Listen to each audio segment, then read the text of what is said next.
All eagerly waiting. It's Monday, May 5th, 2025, regular meeting of the Windsor Heights City Council. Roll call. Susan Sears. Here. Joseph Jones. Here. Michael Libby. Here. Lauren Campbell. Here. Teresa Harms. Here. Please join me in the pledge of allegiance.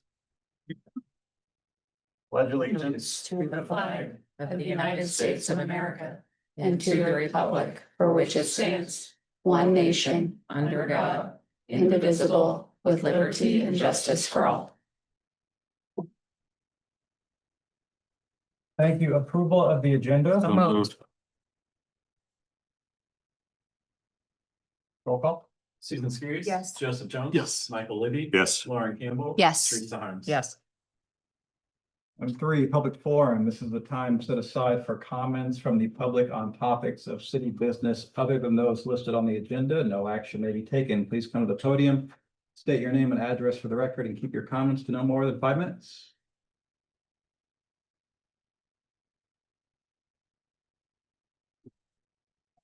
Bob Bishop, 1128 64th Street.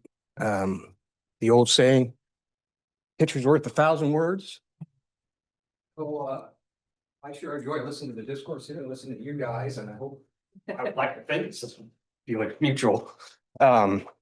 Just wanted to express concern to the council, big project up there on 63rd Street. It's coming to closure. I got some pictures here that I have a concern about. I don't know if it's done yet, but I just wanted to make the council aware, as this is city property now. I'll kind of go through this real quickly. If on this front page, the dates are the dates the pictures are taken. The top picture is the west retention basin. The bottom picture in the foreground is that southeast retention basin. And so this was right after the Easter weekend where it kind of drizzled Friday, Saturday, Sunday it got up, took a picture. Both of these were taken at the same time. You'll note the one on the bottom with that bit, there's very little water sitting there. You flip the page, April 27th, you can see it draining. April 30th, it's draining. Then it's almost gone except for a puddle. And if you look at those closely, you'll see in all these photos and the next one that it's not making it to that drain. So on May 2nd, after it's almost dry, guess what? It rains again. So the life cycle of mosquito only takes a week. That's 8 days, 10 days. So that went through this last year. Really don't want to do it again. Interesting thing about mosquitoes, the larvae have to come to the surface and breathe. So you see little dimples on the surface. And they actually molt as they go through this cycle. So like every day they molt, pop, they're done. Mosquitoes aren't the only things that do that. Gnats have the same cycle. And Mr. Plaguey would be the expert on that. He visited last fall. And I'll leave it to him to explain how bad they are. But the thing I learned from it is don't leave your windows open in the fall when it's nice, cool nights, because they want to come into that heat and you'll be vacuuming them out of your windowsill. So I know they're coming to an end here. We're into a dry spell, and I would hope they could put another 6 to 8 inches of dirt in there and that would resolve it. I don't know what the design is or how it's supposed to be, but I don't think this is what it's supposed to be. June and July are rainiest months, and I'm concerned that they won't get to it. And we'll have another one of this. And lots of grading to do up there, and hopefully they could fit that in. If that could be communicated to the developer, I'd appreciate it. Any questions? I have one more thing, if there's no questions. My understanding, Mr. Bishop, is that they're supposed to see sometime very soon, as well. Okay. Well, so, right, Significantly. right. But it runs into it, it never makes it out right now. You get a ½ inch of rain, never makes it out because the drain is here and the bottom is here. And they have a barrier there to make it even worse. It's full of construction debris, which should be cleared, et cetera. When it comes to the seeding, they graded the north side and put the topsoil per code, 50% topsoil. The south side, nothing's been done to it.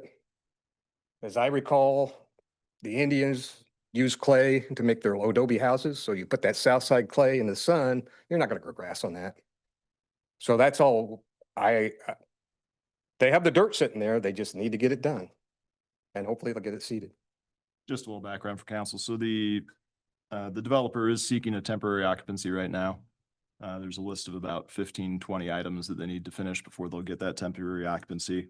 The landscaping is one of those. We'll certainly bring it to their attention and review that final submission that they provided for us for this detention basin before that temporary occupancy is granted. So Trey with Bolton and Mink is working on that, and within the next week or two, we're expecting the majority or all of those items will be completed for the temporary occupancy. But we have not looked at this before as far as the soil depth and the drainage pipes, so I'll bring that back to their attention and confirm that it's designed and constructed as intended. Thank you. One more thing. Sure. I noticed the proclamation last month, Arbor Day. Don't want to forget to thank you guys for moving forward with our tree program. Very much appreciate that. Trying to make us a tree city again. We were there. We were there, but- Trying to make it happen again. All right. A 10-year gap there. So Thank you, sir. working on. Bob, thank you. Thank you. Any other public comment? All right, consent agenda. Move to approve. Second. Roll call. Susan Skiris. Yes. Joseph Jones. Yes. Michael Libby. Yes. Lauren Campbell. Yes. Teresa Harms. Yes. Right, 5A, discussion on potential lease of 1151 65th Street. AJ. Evening, council. Just as a refresher, back in January of 2025, the city acquired a duplex at 1151 65th Street. This was part of the intended redevelopment area along University Avenue. The plan is to consolidate eventually enough properties that redevelopments in compliance with the comprehensive plan can occur in the future. At the time, we discussed potential interim uses of the property in lieu of demolition of the property, something that would keep it in productive use for the time being. It did have an active occupancy. I believe it expires in May here. We discussed it with Lutheran Services of Iowa. Their interest diminished as some policy changes occurred. So we opened it up for conversation with other nonprofits, and Central Iowa Shelter and Services had expressed interest. They've toured the property and put together some information that they would like to share this evening. This is just a discussion item tonight. No action is proposed, but staff's looking for feedback on how you'd like to move forward with this. And then before I ask KP to come up and kind of provide some information and answer any questions, I've got outlined in here a term sheet of what we've been talking with them about as far as terms of use. So it would be a potential 2-year lease is what's proposed, extendable by mutual agreement, and anticipate it'll be 2 or more years before enough property would be aggregated for any redevelopment here. Lease rate of $1 per year. The tenant leasee would be responsible for the property maintenance, exterior and interior, all utilities and any repairs that would need to occur to the property. They would need to maintain a rental certificate, and occupancy restrictions that have been discussed would be a maximum of 5 individuals total between the 2 units in the duplex. No individuals on the sex offender list would be eligible for tenancy, and the city would retain authority to require the removal of any tenants that would be disruptive to the property within the legally permissible timeframe. With that, I'll pause there and invite KP to come up and share a little bit more about the initiative. Yeah. How you doing? My name is Katario Patton, representing Central Iowa Shelter and Services at 1420 Mulberry Street in Des Moines, Iowa. Thank you for having me. This is my first time at a city council meeting, not let alone speaking at one, so, you know, bear with me. We like each other. What's that? Everything's good. Okay, thank you, thank you. You picked a So, good one to start. Did I? with. Yeah. Okay, good. I'm starting to relax a little bit already. So, thank you.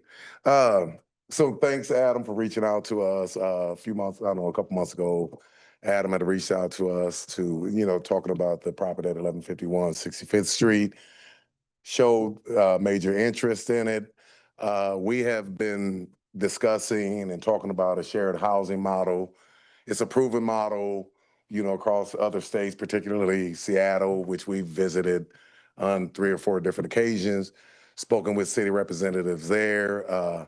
This initiative is to, you know, address the affordable housing crisis in Polk County and the surrounding areas.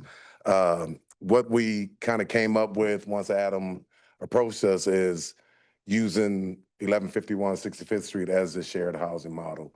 What it would look like, I don't know how much time I got. I can go on and speak about this, but what it would look like, we would have 5 individuals.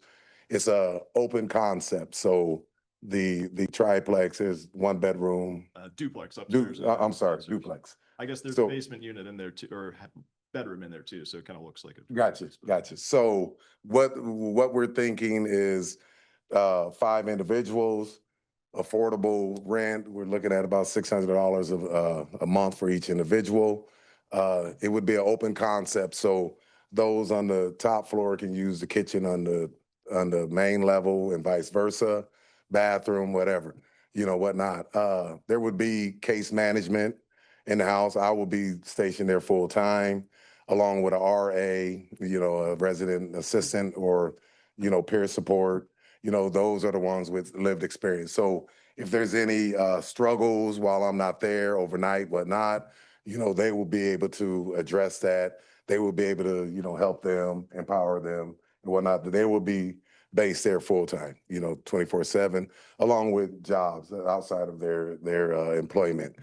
While in the house, there are rules and expectations. I believe you all have those. We will follow these house rules and expectations to the T. I will be doing the case management for those in the house. What that looks like, they will be required to meet with me at least once a week. As they progress through the phases, I'm moving them in like 4 different phases. So the first 3 months in the house is intense case management. We will get those wraparound services with them, whether it's if they need mental health therapy, if there's substance counseling. They will be meeting with our financial advisor to increase their income, showing them budgeting. They will also be required to to meet with. I'm sorry, like I said, I am nervous. They will also be required to meet with our Growth Financial. That's Lisa Ransom. She will be doing a lot of that finance piece. Our employment manager, Ashley, they will be required to meet with her also. That's where it's going to increase, get them better jobs, increase their income, empower them. So that first 3 months is going to be very intense case management. Okay, after that 3 months, they're moving to phase 2, which is at 3 to 6 months. They're doing good. They're paying rent. We got them wraparound services around them. I will kind of back off a little bit, but still at least once a week meeting with me to just check in, see how things are going. After that 6, after that 3 months in phase 2, they move to phase 3, which is they got it, they're doing great. I'm backing off. If they need me, I'm there. Okay. But at that time, we're also looking at, them finding housing outside of the Ferguson house. That's what we're planning on naming the 1151 65th Street, that Ferguson house. In those phases, we're looking at other tenancy, other housing outside of 1151. That's 9 months to 12 months. That's where it's pretty intense. Hey, where are we at? Have we found a place? I'm helping with that. I've made inroads with a lot of property managers around Polk County, the Des Moines area, who's on board with. I've built those relationships where, they're willing to kind of not take a chance, but hey, where are we at with this individual? How's this individual doing? They're getting good references from me, rental reference from me, and they move on into housing into the community. So that's a high level introduction to what the shared housing model looks like. We will, like I said, we will follow these house rules and expectations and eligibility to the T. They will be vetted through our Empowerment Command Center at Central Iowa Shelter and Services. What that looks like, our Empowerment Command Center is when individuals come into shelter, we meet with them, we discuss, their barriers. We discuss, what's keeping them from getting housing, whether it's income, we're helping them get income.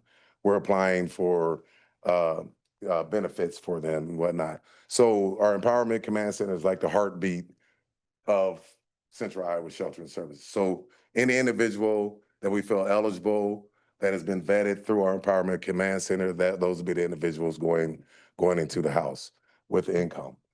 The resident assistants, that's someone who's been through the program, who we've empowered, and we trust in them to live in that house and, you know, help the individuals with any kind of concerns or anything that they're having. So that's kind of, any questions for me? KP, Yes. thanks for coming. Thank you. Really appreciate that. Just a couple of questions. With all the funding changes that's been going on in the US, Okay. just a curiosity, where does your funding come from? Well, with Central Iowa Shelter and Services, of course, we rely on grants, we rely on donations. This is probably a better question for my colleague Sam Carroll, but private donors, but with 1151 65th Street, we feel that with the $1 lease, we feel that that could be self-sustainable within itself as far as the bills, paying the rent and whatnot. But as a shelter, our funding comes through those funding sources. The second question, is this your first foray outside of your headquarters on Mulberry Street? It is. So, I visited, like I said, I visited Seattle 3 times and looked at theirs and shadowed them in this shared housing model. Melissa O'Neill, our CEO, and a couple of our other colleagues, they have been to other states looking at this same model. And it's in these states, it is a proven model that it works with the right supports and whatnot. So, Final question. okay. The folks that you're serving, are they adjudicated or are they homeless or are they both? It's a little bit of both. Okay. It's a little bit of both. Now, one of the concerns was, will someone coming out of incarceration go right into the house? No. That person, anybody coming out of incarceration, I'm meeting with them 60 to 90 days prior to their discharge. They will come to shelter. They will also be vetted through our Empowerment Command Center. So this is for individuals experiencing homelessness and reentry. Thank you. Yes, you're welcome. Thanks. If you want to, oh, yep, I'm sorry. So is this male, female mix? Is this specifically male, specifically female? Would it be a husband, wife? Okay. Or do you really not have an idea yet? So this first shared housing model that we're doing, we're going to do male only. Now, and we're confident that it'll be a successful thing. And if there's other houses acquired and, we, foster this relationship, with Windsor Heights, we would like to continue, then possibly open up an all-female home and then a, mixed model, where we could get couples, because we do have couples at the shelter that want to be housed together. We're looking for that affordable housing. So we're hoping that in the future, that will come to fruition. So it could be the homeless, those facing homelessness, Mhm. or those on parole, still kind of on paper, but either coming out of the prison, then going to the halfway house and then coming to this facility. Is that kind of another stepping stone to get them back into society? Or I see you're going to be working maybe with the reentry programs. Yes. And so I'm just trying to. So those coming out of incarceration, they will, like I said, they won't come right into the house. A lot of those who come into our shelter, the idea would be for them to never touch shelter, but we know that's not possible right now. So with me meeting with them 60, 90 days is, developing a release plan or a discharge plan, and then they parole or discharge to the shelter. I case manage them also at the shelter, and then we'll be vetting them. So we're getting them all of the documents that they need, get them into that working. Some of them will be on supervision, which I think that's just extra support for them because they're being held accountable or whatnot, but none of them will not come from prison or jail straight into the house. They'll come to the shelter and be vetted through there. So. And then I do like that you're putting in budgeting classes. I think that's Yes, something that I am very strong absolutely. proponent of. I think that sometimes gets people into trouble. Mhm. And if we could provide the tools to help them succeed, this is just one of those tools that helps in success. So I appreciate that. Yep, thank you. And if I may, just a little bit about myself and why I'm so passionate about this. I'm a formerly incarcerated individual. When I was discharged, Central Iowa Shelter and Services gave me that chance. They provided me that second chance to come there and work. I've worked in this field for many years, 20+ years. So they knew my body of work. You know, I made a mistake. It's not something I'm proud of, but what I went through, I appreciate that. As you know, me, I was lucky enough to have those supports when I came out. I had my family, I had my children, I had my friends, so I never did have to touch shelter. But if I didn't have that, I could have very well have been down there. So I know I know how to navigate some of those barriers. And I just want to show, whether it's those experiencing homelessness or those coming out of incarceration, that there is a way, and there, I'm trying to, we would like to provide that, that second chance for all of these individuals. So, just a little background on myself. So, I don't know. Well, I hope if we move forward with this, I hope the residents of the Ferguson House feel like more than just visitors in our community and get to do the fun special events that Susan plans and I help with, to be honest. But between movies in the park, we have a lot of community events. And I know that in the addiction space, but then also in reentry space, that the lack of connection Right. is a hardship for folks. And so hopefully they find some connection in Windsor Heights and feel like residents and partake in the fun stuff that makes our city great. Absolutely. And that's what we want. We want them to have that sense of community. We want them to be a part of this community. We want them to be in the park. We want them to show their faces. We want them to volunteer. However they can contribute, that's what we want. Well, we do have many volunteer opportunities as well, now that you mention it. And that might be one of the requirements that are in our rules and expectations. So, absolutely. So So, we'll see you absolutely. out at events. I will definitely be out in the events, absolutely. Which I attend periodically anyway. So I'm familiar with the Windsor Heights area and what y'all do. They do great work. And so thank you. Hey, Pia, just another follow-up question. Oftentimes, residents within walking distance or very near a house like this may have concerns Okay. with regard to who's staying there. Mhm. Is there a plan to do the PR with the nearby residents? It hasn't been, written out or anything, but me, I feel that I'm a people person. Yeah. I like to engage those, but absolutely, I'm willing to do what it takes, introduce myself, have a town hall meeting just to let them know, hey, this is what the possibility is, but we also, we want them to feel comfortable. We want them to know that, this is a safe place for them and for our residents. So, yeah. Okay. Thank you. You have anything, Mr. Dowell? You guys have asked all the questions. I'm good. I actually just have a couple. Thank you so much for being here. I'm very excited. This is super cool. And I'm excited about the potential of this, but can you talk a little bit more about what the need in the metro is? And then do you guys have a goal? Is it part of your strategic plan? That's kind of above my pay grade, but I'll try to, I'll try to answer that to the best of my ability. The homeless situation in Des Moines area, it's pretty significant, and we battle that every day.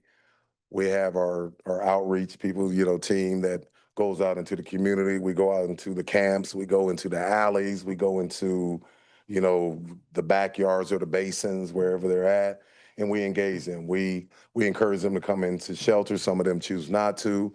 Those who do not, we serve them like we would those staying in our shelter. We're out there filling out applications, whether it's housing applications, whether it's job applications. We're out there with our snow boots on in the winter and rain boots on in the months where it's raining. So it's pretty significant, and we're trying to address that. Yeah. Yeah. Well, like I said, my family and we've participated in a number of things to do outreach and have done the same thing as far as meeting them where they are, Right. right? Go out and deliver food and whatever the case may be. But one of the questions, so I also sit on the Metro Advisory Committee for Windsor Heights along with the mayor. And your CEO spoke at one of our last meetings and talked about who kind of the member cities were that received services from, right? Like you receive people from like Des Moines and West Des Moines and that sort of thing. Absolutely. So I guess one of my questions would be Windsor Heights was not one of those communities. Okay. And so maybe the request would be then if we did have somebody from Windsor Heights, then would we then, if this comes through, would our city then be qualified as one of those communities where people would get services? So our service hours, our day services hours open to anybody, Windsor Heights, West Des Moines, anyone come in during our day services, and we will provide the services that we provide for any of those folks. Now, as far as, staying there, because, there's been rumors out there, what's coming down the pipe. That would be a question for Melissa, but Just want to put it on the table yes, I believe that, for discussion. that is definitely open for discussion. Thank you. Yes, you're welcome. Hope you didn't get me in trouble there. No. Okay, thanks, Sam. I would just say it's a great discussion. I'm glad we're doing it. I'm glad we're moving ahead with what we want to do with this property and others that we're going to acquire. So all very positive and, wouldn't expect anything different from the people around the table to have Absolutely. this sort of discussion. Absolutely. And KP, I would not have guessed that you'd never spoken to a city council. Yeah, I never have, Yeah. but I'm comfortable now. Michael, you made me very comfortable with that starting Good job, comment. KP. Yes, yeah, thanks. So next steps, if there's general support, we would move forward with setting a public hearing for consideration of entering into a lease, work with Aaron on drafting up that lease. We can also send a notice out to the immediate neighbors as well, if you like. Sounds like KP is willing to do some outreach as well on that front.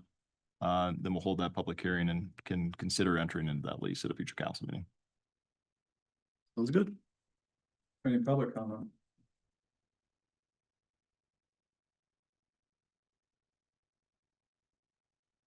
So I can breathe now. I can. We will say, Sis, we're really appreciative of your support of this. We do have some experience in shared living situations. Harbor of Hope is a great example that works with a specific population here in Des Moines, and the fact that you're willing to do this, and we also recognize our responsibility as an organization to make sure we vet people properly, that we give them the right case management, and so that you've got great volunteers for the music in the park, because that was my favorite thing. So just very appreciative. And part of this strategy, of course, is because funding, to your point and your point, is questionable, at least at best from a federal level and some from the state level. The shared housing model really allows us to work that, to help people along that continuum to continue to grow and get the shelter from the standpoint of people that are ready to move on, but can't afford private residence. And we certainly have a lot of experience with the private residence folks as we move along. So this gives us a great interim step, and we're just very appreciative of your willingness to work with us. Thank you, Sam. I thought your question about feeling to the neighbors. Let's, you're gonna come up to the podium. Yep, go ahead. Have too many discussions. Thanks, KP. Thank you. Thank you, KP. Yeah, come on, to the podium. Thanks, KP. I wear hearing aids, so I have difficulty hearing, so I understand that. We owned a facility in West Des Moines. Can you identify Oh, yourself? Pat Coughlin, I'm the CEO for Bridges of Iowa. We're a drug treatment program in Des Moines. And we had a facility at one time in West Des Moines, and we did not do any of the education with the neighbors at the front end, and we had a big problem with the not in my backyard thing. So it really is real, and I would just encourage anything you can do ahead of time to head that off rather than wait till it's too late like we did. And then we had picketers and all kinds of stuff, and it wasn't good. So I just wanted to share that. Good point. Any other comments? All right.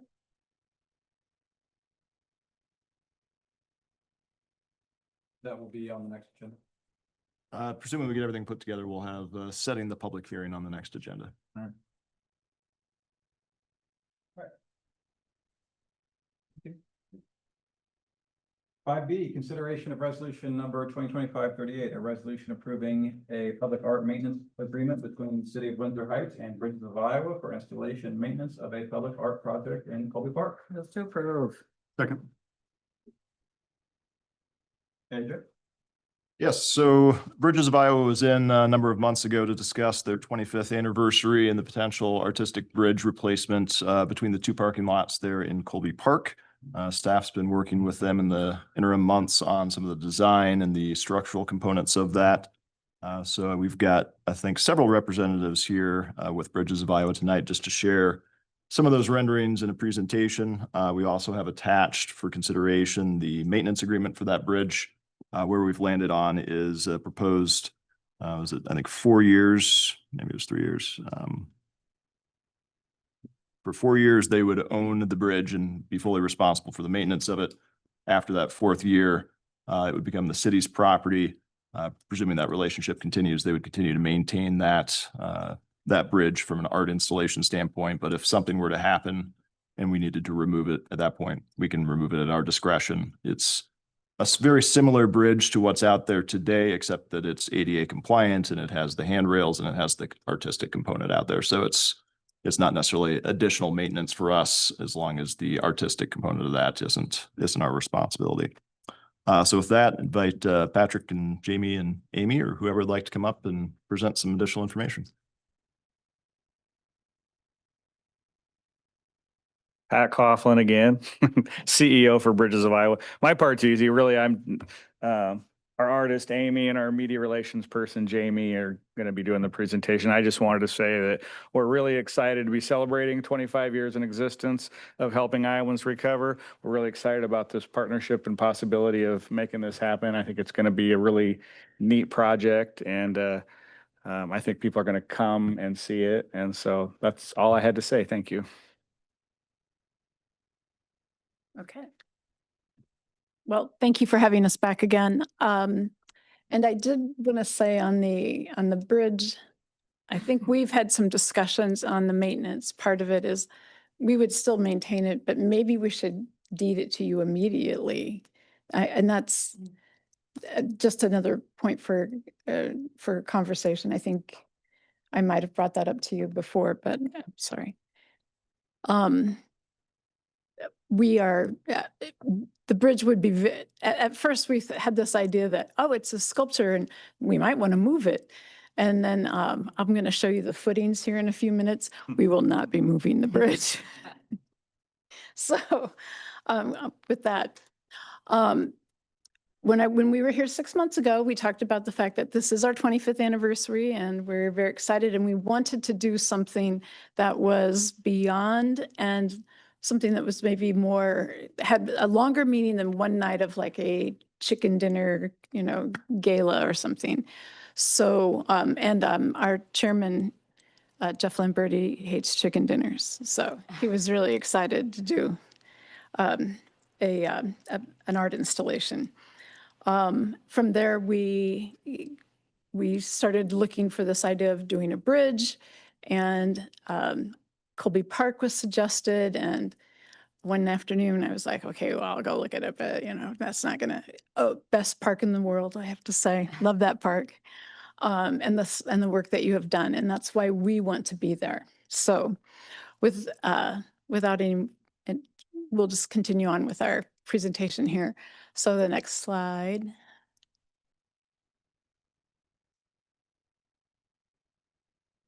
Okay. So our working name, it continues to be Bridge to a Better Life. And that's really, doesn't even have to be just about recovery. That's just life. We're always trying to bridge to make our lives better and things. So we believe that while this has a definite resonance in the addiction and recovery community, it actually applies to everyone. And we think that everyone who comes to the park, they may not see, addiction. They just may see kind of the fun stuff and the colors and the shapes and things that Amy is going to put together. So that's our working title. If you guys have a better one, by the way, we're all ears.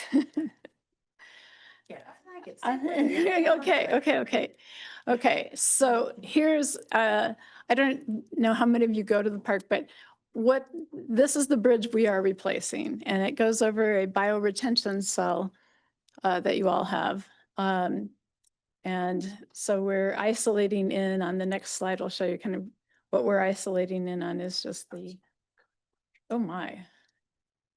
Somebody got really fancy with the animations here. So that's what we're doing here is that that's what will be replaced and that's what we're building. So next, no. We're good.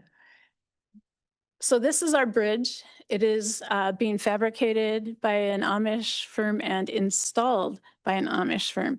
And by the way, that's a very interesting working relationship you have, because when I email him, he gets in his horse and buggy and goes 8 miles to pick up the email, goes back to his office. He writes me an email and then goes back again. Now, if I would fax him, I don't have a fax machine, but if I would fax him, he would only have to go 4 miles.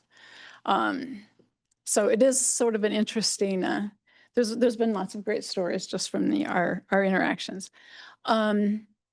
This is the bridge. This is what the bridge is going to look like in terms of just the under the skeleton of it, the structure.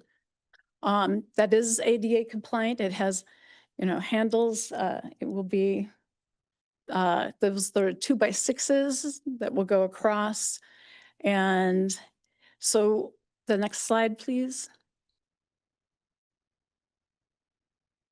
This is Amy Putney Koenig, our artist. And Amy, if you click again, I see a bridge. Amy sees a canvas. And this is what Amy will be building her art on. And I'm going to let Amy kind of take over. The next slides are yours, by the way. Okay, cool. Thank you, Jamie. Thanks Okay. so much. Thanks to everyone for letting us come and share and talk about this. My name is Amy Putney Koenig. I'm a mural artist and a art director and artist and author and do all kinds of cool things. I've been in the city all my life and I love to make public art. I love to brighten days kind of anonymously with color and art and reminding people that we're not just a walk to work or we're not just that thing, like just touch. Maybe like I say, it's the color you see or the words you see or whatever it is to bring you into like the magic of being here. And sometimes life is hard. And so this bridge project was a little bit of an interesting and kind of welcome challenge. I love this location too. I love this park. I have done yoga here often and I walk my dog and it's, originally it was really complicated because I was like, I'm not an engineer. I don't know how to build a bridge. I can use an existing bridge. I don't know. It was concerning and complicated. And then it kind of fell into place to have this great little space that you have that needs a facelift in a way. I love that it's in that little bio area. I love that it's not that it's just a little connector. Like it's not some major bridge. It's almost designed to be a little bit of a public art piece. And so with that, and with a little bit of the ideas of the artwork they're looking for, kind of showing, coming out a little bit of some darkness into the light and community and color and healing and nature and that kind of thing, and a bridge to a better life. I work with a company called Lasher Graphics and they do tons of stuff they probably worked with you before. They do all the Wells Fargo and they do all my, if I do the big acai food trucks, then they print my drawings on metal. It's a truck and it works out really well. And so in trying to figure out how to best convey the artwork, I was talking to them and this is a sample of what's called Max Metal. And so, maybe the next slide. Yes. Now, know that these are preliminary drawings. This isn't exactly it, but this is kind of like warming up to what this might possibly be. So I'm thinking about, based on their direction and what they're looking for, we come from a place of, a little bit of struggle into hope and light and color and community and healing and that kind of thing. So what made sense to me was to print it on this Max Metal. So I'll pass it around, like we'll do panels of it. So I see the panels on the outside, because durable, it's removable. I have been involved in public art projects that are on wood and have been vandalized immediately. And that's okay. This feels like this won't be that. And what can happen if anything is damaged, it's easily removable and replaceable. So when the art is finalized and finished, then we'll have this that will go on the outside of the bridge. And then on the inside of the bridge, there will be informative signage that talks about Bridges of Iowa, that talks about their community and what they do in a more kind of signage kind of way. But I expect it to be handwritten, so it still looks like a piece of art. But this isn't much, but just so you feel the lightness of it and that the bridge, I think the bridge can still look like the wooden Amish bridge, but it will be decorated. It will be like, rather than trying to fill the information in on those wood pieces, it will be able to attach. And so when the bridge arrives, then my people would come and measure it exactly, and then we cut exactly the way we want that to go, and then they install it, and we kind of go from there. And so this is kind of the beginning of the art. I was gonna rush some adjustments because I see some things, you know, we've talked about things to change, but I thought since we're early on in this, I would not rush it and do another thing to be changed, but we're just gonna keep moving forward with the adjustment. So you can go to the next slide. I don't know what it is. Yes. That's the other side, right? So there's another side. And so, you know, we can talk about the artwork and what Bridges is kind of illuminating and what they're looking for, where we're talking about hope and recovery and bridges and elevating our lives. And maybe it's the thing that people go to and they see the availability of something like Bridges.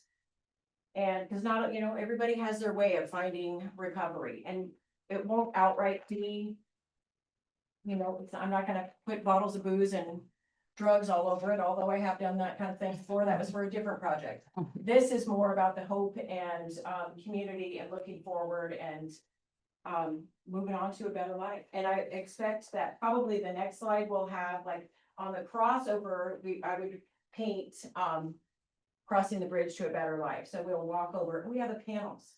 So we have the panels inside, and there'll probably be more, but they'll have where I'm gonna get from them the information they want in there. So this is their public art gift to community, which I think is really cool. Like she said, rather than some, you know, more bookmarks or whatever that is, everybody's fine with what they do, but this feels like it's informative. It's a little bit interactive. It's not of the norm, and it's not like you know, you see donor walls and they're amazing, but you can tell when it's like a corporate made donor wall and the difference to a art made donor wall. Like it kind of has that homey kind of artist made kind of thing. And obviously there would be, we want to give some credit to you all for allowing us to be here in Colby Park. Right. So there would be a thank you to you all on in this. And this is, as you're walking in the bridge, you're seeing, you know, on the outside, you see hope on one side, recovery on the other side. And on the inside, then you're reading, some of these might be stories or little phrases that people have, you know, as they emerged from addiction into recovery. We talked about last year too, being the ones that will create the sign that kind of explains where the bridge comes from, how we got to Colby Park, you know, what you do for community or however we want to say that, and what the little bio retention, is that what that's called? That little space is about. It's cute. I love it. You know, managing that, like, I want it to be interactive. Like, that's the thing, because it feels like that's about growth and we get to observe that in the seasons, and we get to watch the bridge do what it does and how that can change lives, kind of a deal. But they would have, since although we already be working with them, we can work with them too for the signage for your area there and for the bridge. And I expect there to be, like, I did have a bunch of little cutouts that were cute, like the little thing where you could open up and pull a flyer if you want, or the QR code kind of takes the place of that in the modern world. Maybe I aged myself. A piece of paper. And I can't remember what the next one is. Maybe this is it. That's it. Is that it? That's it. Okay.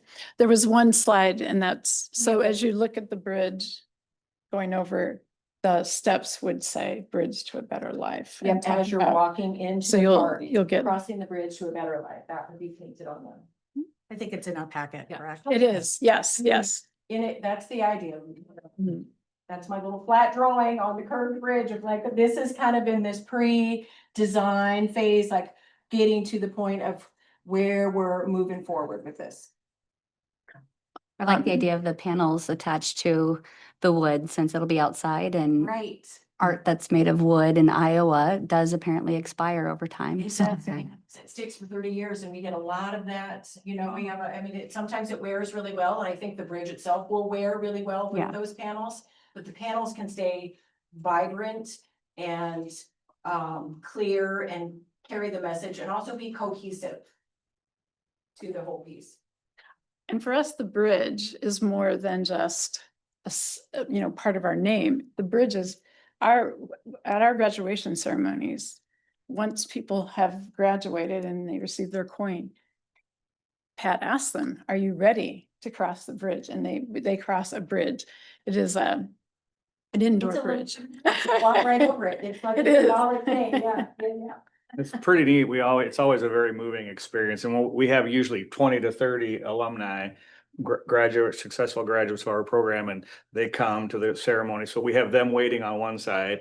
And then we ask the people graduating that night, are you ready to join the alumni? So then there's, lots of hugs and tears and cheers, and it's always, and so we want to do for our like unveiling, we want to have a graduation ceremony here at the park and then have them cross this bridge at least once. I don't know if all of our graduations would be here, but maybe, I don't know. We haven't thought that About having far ahead. graduations But here, yeah. October 16th, by the way, 2025 would be that date. I did want to make a comment about funding in case anybody has questions like that about that, because we are a small nonprofit who for 25 years, just barely keeping our head above water to get the treatment to folks, especially those who don't have money. But we were fortunate enough this year, we had a surprise donor, I guess, who gave us a pretty nice chunk of money, and he wanted a little bit of it to be used for something besides our normal expenses. And we've also written a grant that will cover the construction and the art. We don't know if we're going to get it, but if we do, that's going to cover the big chunk. And then our board has already met and discussed it. They've committed to fund the cost and the 4-year maintenance out of that donation, regardless of whether we get the grant or get any other money. So that is covered. We don't have to worry like, oh, Medicaid rates got cut and now we have to down and we can't maintain the bridge anymore or anything like that. It's covered. So. Right. So what's going to happen is the bridge will get here and the footings will all start to go in mid-July. And that should be a fairly quick process to do that. Then Amy will start her art. We should be done, we're hoping to be done in September and then have the unveiling on the 16th of October, Final. which coincides with a graduation. And Your anniversary. well, our anniversary is actually August 16th or something like that, but that's like in the middle of the fair, Yeah. And as you know, being in the Des Moines area, life stops in the middle of the fair, so. The whole year is the anniversary. Yes, yes. So do you all have any questions, comments? Just as you're thinking about this, we also have Fall Festival in October, the 5th, 4th, third and fourth. 3rd and 4th. So on the 4th. So that might be, a nice way if you wanted to come out and just kind of promote your Mhm. bridge. Mhm. We do have the vendors out there and, it might be nice to just be able to say, look at our great bridge, and make sure that people see and kind of know more about your organization too. Well, another thing we really like is that if it's raining, we can go in the community center and finish the graduation and then do everybody can walk over the bridge in the rain, but we won't have to have the whole ceremony in the rain, so. Any other, and we plan to come back to you with more, more completed drawings and updates, yes. Inside on the signs, because they'll get all that to me, and then you'll get to see all that, and then I'll make the signs as I do kind of thing, and then the updated artwork, there's some changes we're gonna make with that. We're gonna add some of the real people from, like, you brought me lots of great photos from graduation. I've been to a graduation, and include some of the real people from them, and like, there's a couple of great pictures of them, their hands up, like being real happy. I tend to make multicolored, fun little people, and we're gonna keep with that and add some of the real people from the community. I love it. Thank you for choosing Windsor Heights. Yeah. Oh, well, thanks for having Colby Park. So Pat, as you know, I'm intimately aware of Bridges of Iowa for several reasons, but how often do you have graduations? I'm every other month. Well, it would be really great if, weather permitting, you could continue to do those out here. Yeah. Yeah, nice. And our founder, Don and Charlene Lamberti, they actually come to the graduations, and Don still gives out the coins, and sometimes Charlene recently had an accident with her hip, so she's kind of sitting now, but they hug everybody who graduates. It's just really quite touching and authentic. Well, the family dynamic is there as well. So, Right, yeah. right. Currently have our ceremonies at the Victoria Lodge, which we're grateful to have the space, although we could pay for it. But if you've ever been in there, it's kind of like a school cafeteria. And our bridge is like one of those little garden ones you buy at Menards that we roll in and sit down. So this full experience with your community center and this bridge would really Elevate. the level of our ceremonies for sure. Very nice. All right, any other questions, comments? It was brought up during this conversation, potentially changing the term of the agreement from 4 years to something shorter. So I guess we can either leave it as is, it is for consideration this evening, it could be tabled, or Aaron, I don't know if you can offer any. We're fine with it being Minor 4 years. Did you want it shorter?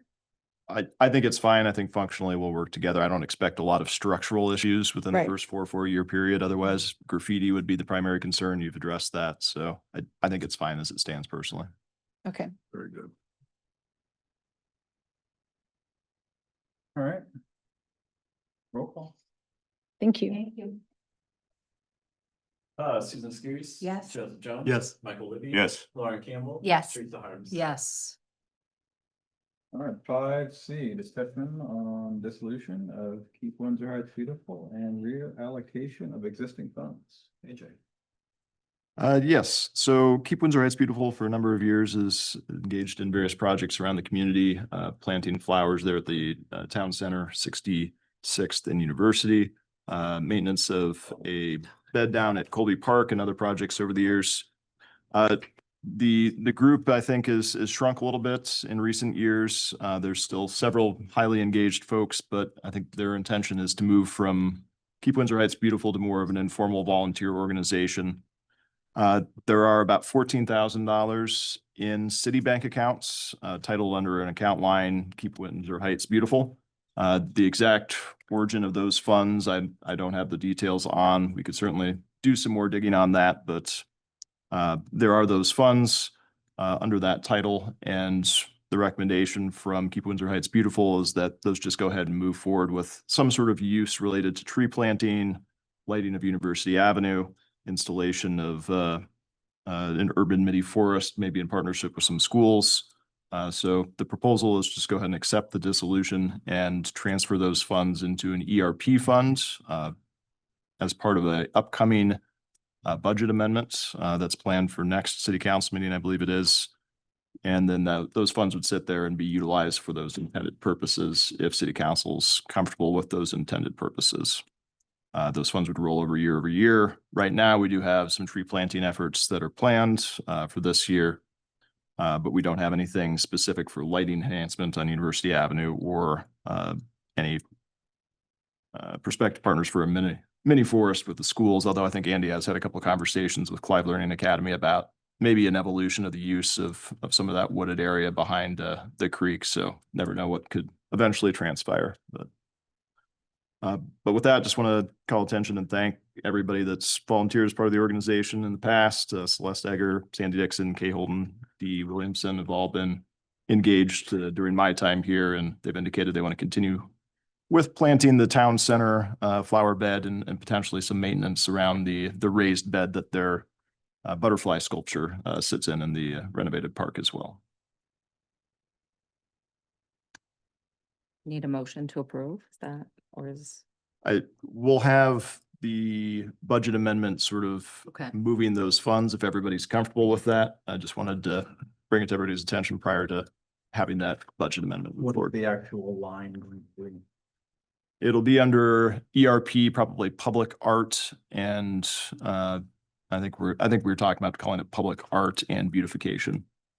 So we'd consider tree planting and lighting and public art within that realm. Be a standalone line. It'd be a standalone line, the idea being that council could allocate annually some amount of funding or receive those donations. We have the public art plan that's being wrapped up by Liz Legit currently. That'll likely be in front of you next council meeting or the following one. That would propose a potential ERP to house donated funds to the city for public art internally. We have looked at the community foundation, the fee structure of that, and the uncertainty of how much funds would be donated on an annual basis, I think are prohibitive on that. We have an open-ended kind of invitation to have some conversation with Windsor Heights Foundation as well as possibility there. But I think the ERP fund and housing any donations for public art internally is probably our best and most affordable option for us. So this would sort of fall within that with maybe an earmark that there's $14,000 coming from Keep Windsor Heights Beautiful for those three intended purposes. Is there anything else that we need to do to make sure that, you know, there's been times that there's been institutional knowledge that has left council or city staff that then we forget that something was flagged for something or earmarked for something? Is there anything else that we need to do to make sure that these funds are spent in the way intended?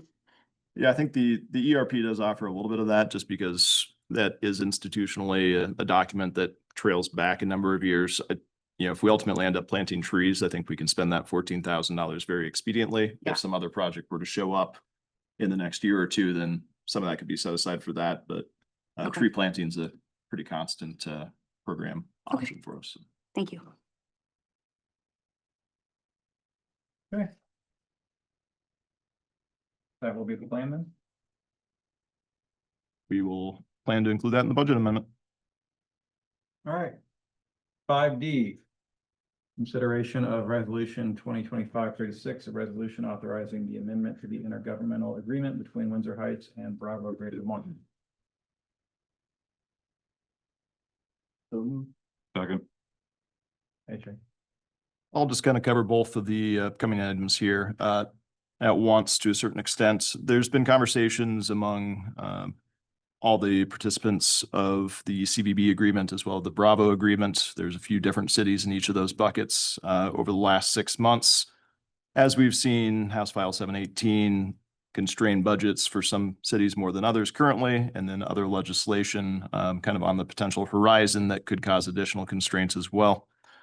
So I think the goal has been to ensure that as city budgets are constrained, that we are kind of pulling back, I guess, on other external funding pieces that these partnerships are looking at as well. And so currently, anybody that's a signatory of Bravo or the CBB agreements has committed to 2/7 of hotel motel funds to go to each of those organizations. Each city then retains the other 3/7.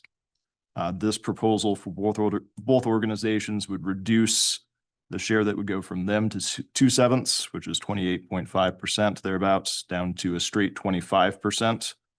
I think there's some thought there may be some additional adjustments that might reflect future state legislation in there as well. But at the present, it would just be a straight 25% contribution for each of those.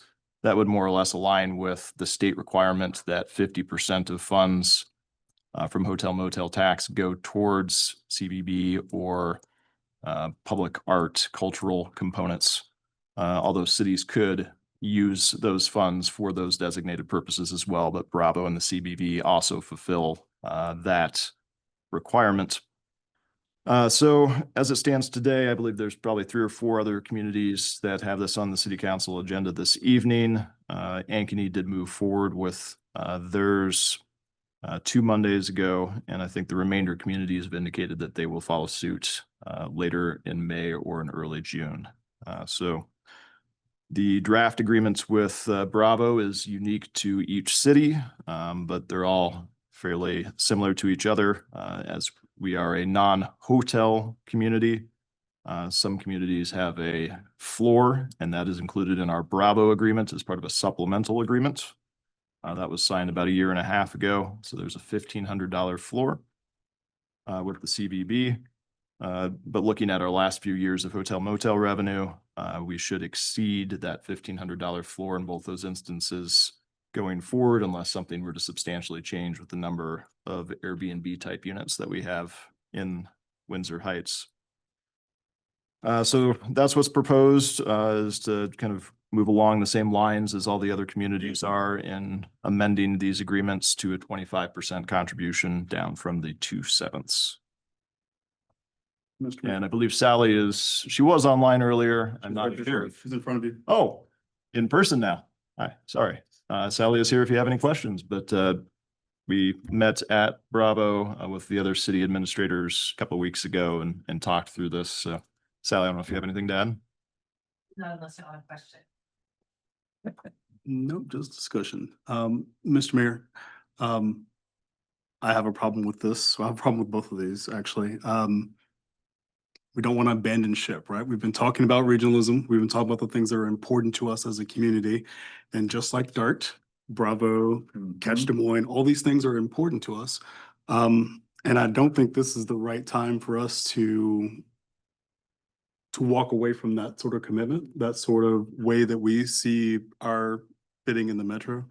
I think that as we work through this, unless we're forced to, for some reason, to have to change the 25%, you can tell me whether or not that's like the case or not, but I don't see why we would change course. I don't see why we would reduce the amount, particularly since tomorrow I'm going to go to DART and say we want to have a status quo budget because that's what we believe is important. So why would we reduce things in these 2 particular places for the, let's be frank, hundreds of dollars that would be different between a 28 point whatever percent and a 25%.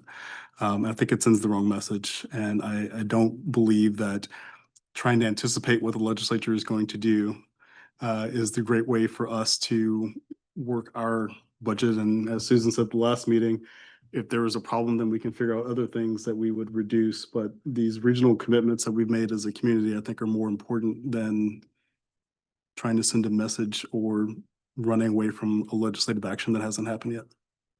So I would just offer for your consideration as we kind of try to work through that. The Bravo agreements are standalone agreements between each community and Bravo. Our CBB supplemental agreement is a standalone agreement between Windsor Heights and the CBB. However, we are a collective signator on the 28E with the CBB. Okay. And so as it's currently drafted, I think, Aaron, correct me if I'm wrong, but all other communities would need to revise the proposed 28E if Windsor Heights were to wish to stay at the 2/7 contribution. And as being, so I attended the Catch Des Moines meeting, I don't even know, last week before, whatever day it was. They did ask that we had discussion, kind of brought about the same thing. I know that we're on Bravo now, but since you kind of grouped them together, just the amount of, well, for Catch Des Moines, if we reduce ours as well as other businesses or other cities, then we will also hurt the economic development of, our businesses, our hotels that count on Catch Des Moines to bring in various different organizations they recruit. We will have to reduce the money that we have for recruiting new organizations, events, that type of thing coming into the metro. And I know that the hotels and motel representatives that attended the meeting and also many city council members were opposed to this decision. So I will say that there were quite a few people, council members that voiced their opinion on this. So I agree with everything that Joseph said. I'd be in agreement as well. I think the lead should be lead rather than follow. And so, yeah, to you both. Well, as the Bravo, appointed Bravo member of council, I really prepared for a great fight, and I'm delighted to hear everybody agree with Joseph so far, but the savings of $583, and I think about the impact of our dollars for Bravo and what responsible stewards they were of the money through COVID and keeping a lot of organizations alive through COVID. And also the convenience it provides us as a council and as city staff, that we're not getting hit up by the opera, the symphony, every festival, every museum, every organization. I mean, that alone, I feel like, is worth more than the $583 savings in this change. And I get that the impact on this change for us is different than many other communities, but the return on the investment for this money that doesn't even hit our budget really, right? Because it comes in through the hotel motel tax and then goes out. I think we would be doing ourselves a disservice to lower our contribution to Bravo. I think it's just short-sighted. Yeah. You know, kind of a knee-jerk reaction, and I am one that I'd like to wait things out a little bit, and if we have to come back and retalk this through in another two years or so, once the legislative peoples have decided what they're doing in life, then that could be something that we can discuss later on. But right now, I don't think it's a good decision. You're here. All right, so the Bravo agreement, it stands alone, right? Yeah, if council chooses to take no action on the Bravo one, I don't think that has any significant implications to the other 15. And we do Bruce? say that, in fact, we have two other partners that are not taking action, so that Windsor Heights would not be alone, to my knowledge, at this point. Remaining at the 2 7s for Bravo. Well, so, is there any further discussion? Well, you can either vote no, or you can just, withdraw your motion. I'll withdraw my motion. Mr. Willoughby, you were the second. I agree. All right. More importantly, 5B, I'm sorry, 5E, consideration of resolution number 2025-37, a resolution authorizing the amendment of the intergovernmental agreement between Windsor Heights and the Greater Des Moines Convention and Visitors Bureau and supplement agreement amendment. Motion for discussion, please. So moved. Second. All right, so this one seems to be more problematic.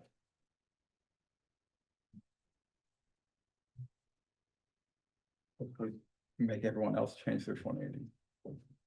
I don't know. I mean, I wonder if there will be other cities, just given the talk, listening to the meeting. I wonder if there won't be other cities that are in our agreement and not changing anything. How is it that some cities wanting to change from the current model to something new then dictates that we would have, like, why aren't they having to change the Tony 8E and convince us to sign a new agreement versus we're gonna have to, I feel like it puts us on the defense somehow to not there's- change something. I would offer up, there's a lot of dynamics at play. Yeah, I'm sure. Some participants may choose not to continue participating if a resolution like or similar to what is proposed is not reached. As you can see, Ankeny has already approved this. Other communities, I think, are in a financial position that they are going to rely on that 3% additional hotel motel tax increase to fund operations. In our instance, clearly, the $1,000 isn't going to be a meaningful decision for us, but I believe the largest contributors towards the CVB through the 2080 will likely move in this direction unless there are surprises at the dais. And so that's why it was presented to you as it was today. We've been along to the ride to a certain extent, and that we are a very small contributor. I hear you that you do not like that, but on this one, we are part of that. And so we could table it today. We could see how other cities move forward over the next couple of weeks, but that would risk having to bring it back around to all the cities again, with uncertain future of what that revised agreement would look like if Windsor Heights didn't move in that same direction. But Well, the risk being it's just more paperwork for them. Right? or there could be fewer participants. I think one thing you guys could look at too is with this agreement, you do have the supplement. So we could take a look at doing something different on the amendment to the supplement. If you wanted to increase your floor, for example. We need to look at the full language of the existing 2080, but I think there's things that you guys could do through that supplement that would maybe accomplish the same goal. If that's something that we can do, I think that's probably the easiest route. So in the supplement, say that we'll we'll contribute an extra 3.57%, that would bring it up to what it is now, or? We could probably just leave our supplement as it stands because it does specify 3/7 floor, or 1,500. Yeah, your supplement does read that way, the 2/7 or the 1,500. So we So maybe could, what we you're- could move forward with the 2080 if determined and continue with our supplement and consider that overriding. Yep. So how many shirts that say 2/7 and proud do I need to make on the Cricket? Could you just make signs too? And when you say the largest contributors, is that West Des Moines and Altoona that we're talking about? Des Moines. Des Moines. Des Moines, I think Ankeny is pretty significant now too. West Des Moines, John's got some skin in the game. I saw a hotel out there. West Des Moines and Clive both talked against it at the catch meeting. Against the change. Okay, yes. I mean, I don't know how much weight, but I'm just saying that that's what. And they were two of the vocal people that said that we need to make sure as representatives on the catch board that we bring forth these thoughts to the rest of our council members. Not that I really had to, but I mean, I did.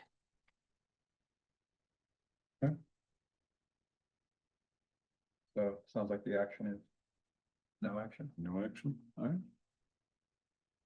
Is that what we should be doing? Well, Or I don't we think- have to do the 28E, like? Yeah, I think what I would propose, and Adam, you can overstep me here, but I think you either approve the amendment and we do nothing with the supplement.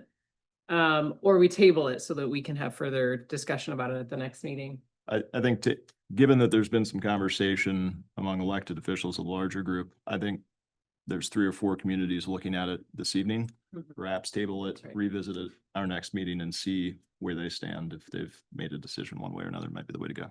That makes sense. And do we have a certain time frame that we have to get this signed by, or do we have that? Do we have an amount of The time? intention discussed among the city administrators was an effective date of the start of the fiscal year. So there's, So we stop. there is some time, but not a lot. All right, well, amend your motion to a motion to table. Yes. Yes. I think I seconded it. Roll call. Susan Skiris. Yes. Joseph Jones. Yes. Michael Libby. Yes. Lauren Campbell. Yes. Lisa Harper. Yes. And bringing up the rear. Action. Discussion on driveway grade design guideline. Well, Save the best. that'll be exciting. So what you're saying is you're ready to go home? Ways to go. Okay. I think the purpose of this, I shouldn't say I think, the purpose of this is just as we're doing these projects, it always comes up of driveway grades and whatnot. So the purpose of this kind of outlining what our goal or what we're striving for when we design these, so you all know what we're looking for. Obviously, every road's a little different with what the right of way gives us, and if there's sidewalks, and with the narrower right of way, things change with that, because not every right of way in town is exactly the same width, anywhere from 5 to 10 feet different it can be. So which makes adding a sidewalk and getting driveway slopes challenging in some neighborhoods. So just kind of, it just outlines of kind of what our guidance is. Most of this is from SUDAS. I guess I would say all of this is from SUDAS, which was adopted a while ago by this, by the code. The only change we put in there was this, the existing driveway grade exception, allowing us to go over by a certain percentage just from the maximum that SUDAS puts in there of 10%. So, if it's over 10%, we can go up to 12, or if it's existing is at 12%, we can go up to 14.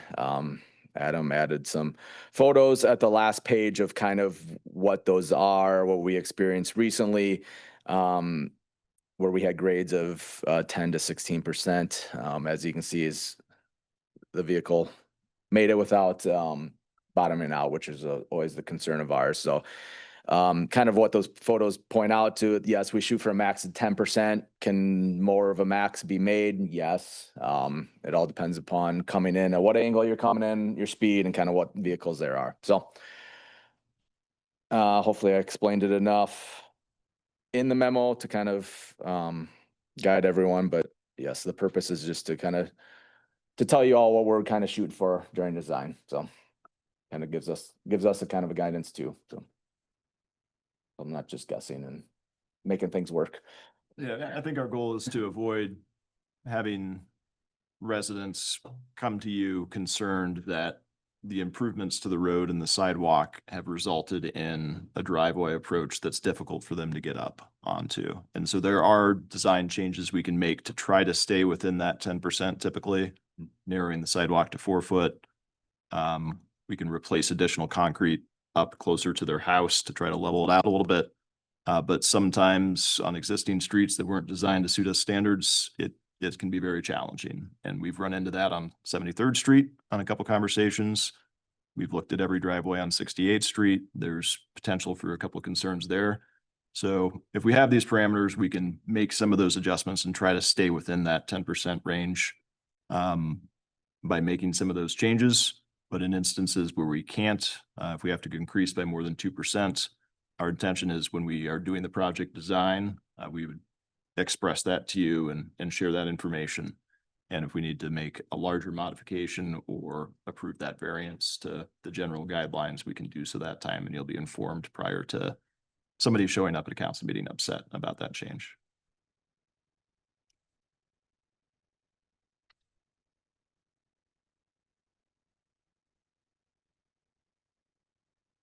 I think most of the time where it gets us is the width of the existing street, or 25, and we're going to 27 in most cases, and then you add a sidewalk, so it just narrows that up. Our goal is always to kind of shoot to be close as existing grade as possible, but it's not always the case.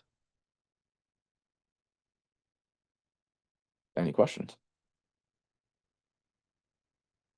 Council? I'm good.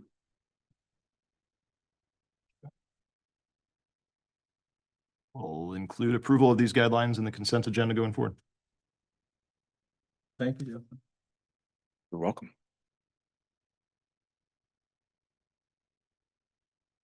All right. Item 6, reports.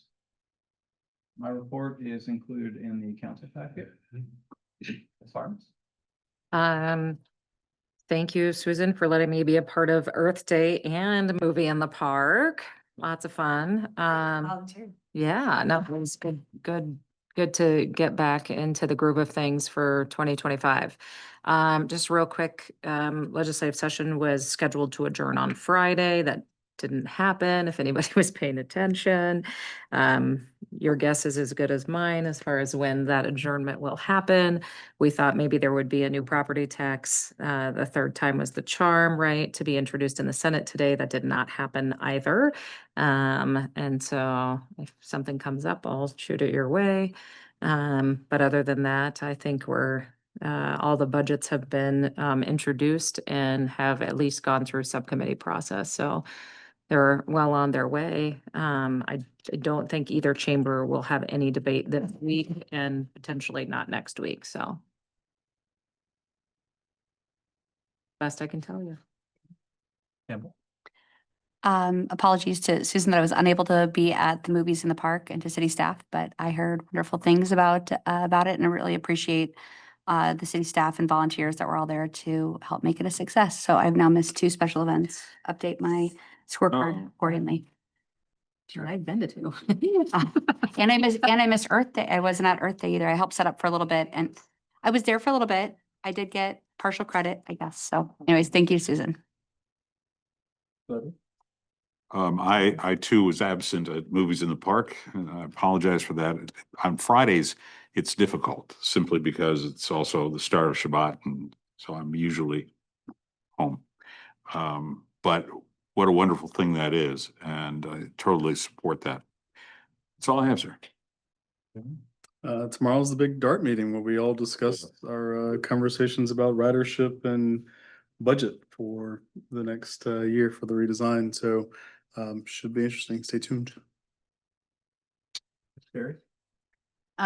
Just kind of went over I attended the Catch Des Moines meeting and we discussed the hotel motel tax fiasco.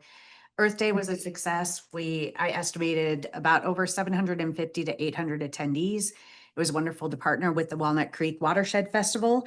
Special thank you to the amazing volunteers. I don't think we've ever had that many volunteers ever, maybe even combined for all of our events. So I didn't know what to do with myself. I think Mike and Teresa felt the same way. Like, what do? We're not running around. I got to enjoy an event. And I kept saying to Adam, what do we do? There's people here. We don't have to do anything. So that was a nice change for us. Thank you to Adam, Andy, Jason, and the Public Works team for making it run so smoothly. Thank you also to Mike and Teresa for joining us in the Earth Day event. Despite the weather, we had a solid turnout, maybe 175 people. It was kind of hard to tell because people kept going in and out to play outside. And so that's a guesstimate on my part, but the kids made great use of the playground. Thank you to AJ, Mike, Teresa, Chief Meese, and the fire department for volunteering at the event, at the movie.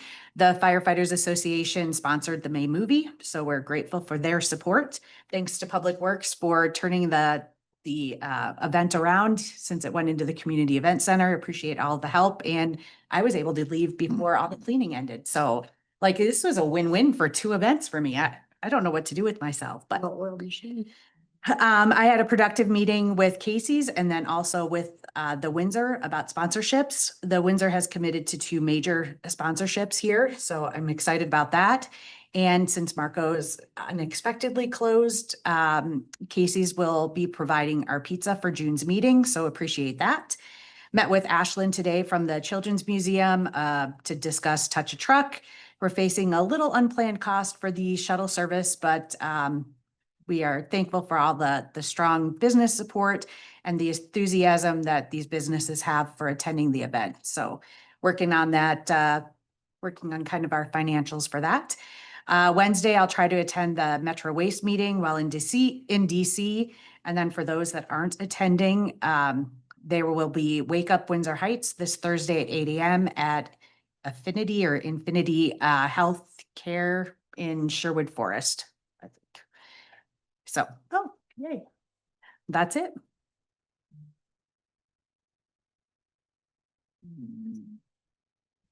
Tomorrow, the blueprint to address homelessness at 1:30 to 3 from Homeward. It'll be, I forget the name of the building on Ingersoll. Also Zoom's available. Is it C3 or something? C3 Center. Yeah. I can get the address. Not in a timely manner that helps anyone, but. It's directly north of the Community Foundation building. C3 Center is 1910 Ingersoll Avenue. AJ. Just point out that there is a annual report for public safety in the report section, and both of the chiefs would love to answer any questions that you have. Chiefs? Thank you for putting this together. It was nice to go through and read and find all the interesting, I don't know. All the stuff that's going on. Yes, within Windsor Heights and outside of Windsor Heights. I see Norwalk has had quite a few fires, unfortunately. So That's all I have. All right, motion to adjourn. so moved. Second. Roll call. Susan Skiris. Yes. Joseph Jones. Yes. Michael Libby. Yes. Lauren Campbell. Yes. Teresa Harms. Yes.